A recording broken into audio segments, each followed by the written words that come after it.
Shalom, selamat pagi saudara-saudara terkasih di dalam nama Yesus Kristus.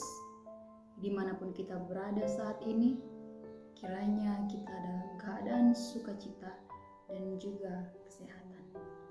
Damai sejahtera Allah kiranya selalu menaungi setiap langkah kehidupan kita. Sebelum kita mendengarkan renungan kita pada pagi hari ini, marilah kita berdoa. Terima kasih ya Allah Bapa untuk kesempatan yang indah ini ya Bapa. Engkau masih memberkati kami, memberikan kami nafas kehidupan. Sebelum kami mulai kegiatan kami pada hari ini, kami akan mendengarkan firman-Mu. Biarlah Engkau yang bekerja atas hidup kami ya Bapa.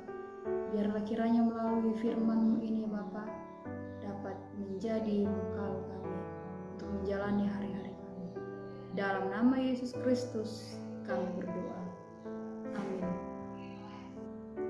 Firman Allah yang menyapa kita pada pagi hari ini tertulis di dalam kitab 1 Tesalonika 5 ayat 9. Demikianlah firman Tuhan. Karena Allah tidak menetapkan kita untuk ditimpa murka, tetapi untuk beroleh keselamatan oleh Yesus Kristus Tuhan kita. Demikianlah firman Tuhan. Saudara terkasih di dalam nama Yesus Kristus, kehidupan manusia tak pernah jauh dari apa yang namanya takut. Ada banyak latar belakang yang membuat seseorang bisa menjadi takut. Terlebih jika kita diingatkan kembali mengenai akhir zaman, di mana seperti yang kita tahu akan terjadi suatu penyiksaan dan bencana yang hebat. Semua gambaran-gambaran akhir zaman menimbulkan rasa takut kita, menimbulkan rasa cemas. Tapi apa yang boleh diajarkan bagi kita adalah akhir zaman merupakan sebuah penantian karena akan membawa kehidupan kekal. Akhir zaman bukanlah suatu ketakutan, melainkan sebuah sukacita. Demikianlah surat yang disampaikan oleh Rasul Paulus kepada jemaat di Tesalonika. Surat ini berisikan tentang akhir zaman, di mana akhir zaman adalah hari pengadilan. Tuhan akan mengadili semua orang, baik yang hidup pada waktu itu, baik yang telah meninggal, yang akan dibangkitkan. Semua akan diadili, baik orang yang benar maupun orang yang fasik. Namun sebelum hari pengadilan itu tiba, akan terjadi tanda-tanda yang notabene-nya sangat kejam, bahkan suatu kesakitan yang belum pernah terjadi sebelumnya. Saudara terkasih dalam nama Yesus Kristus, tak ada manusia yang bisa luput dari akhir zaman. Tetapi Allah memberikan suatu pengecualian bagi manusia, memberikan suatu penghiburan yang besar, ialah bahwa Tuhan akan menyelamatkan kita dari murkanya yang dahsyat, yaitu hukuman pada hari Tuhan. Yang menjadi pertanyaannya, kata kita ini merujuk kepada siapa sebenarnya?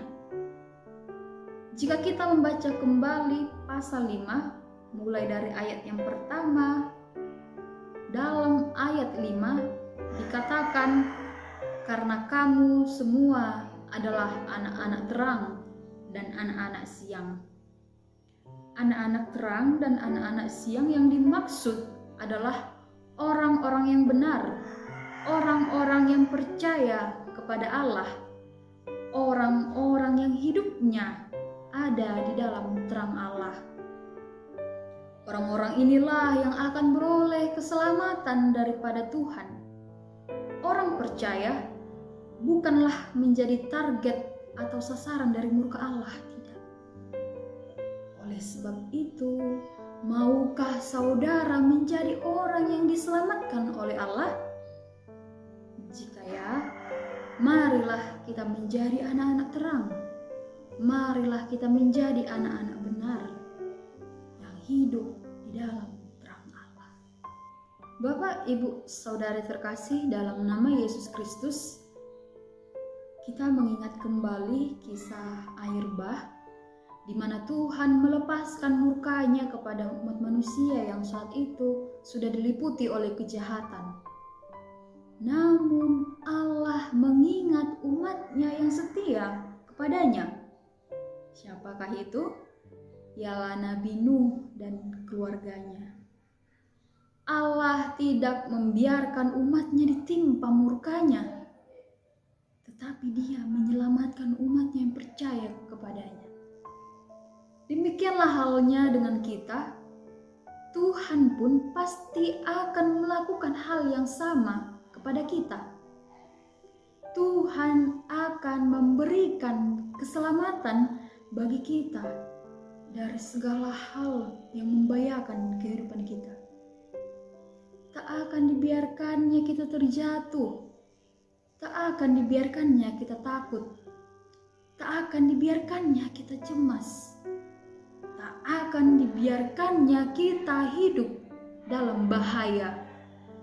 Tuhan yang penuh kasih dan penyayang akan melepaskan kita dari segala kesakitan, dari segala pencobaan. Tuhan Yesus datang ke dunia ini untuk menyelamatkan kita, untuk menyelamatkan saya, dan untuk menyelamatkan saudara. Oleh sebab itu, percayalah kepada Tuhan, yakinkanlah dirimu, dan katakanlah di dalam hatimu, God save my soul. God save my soul.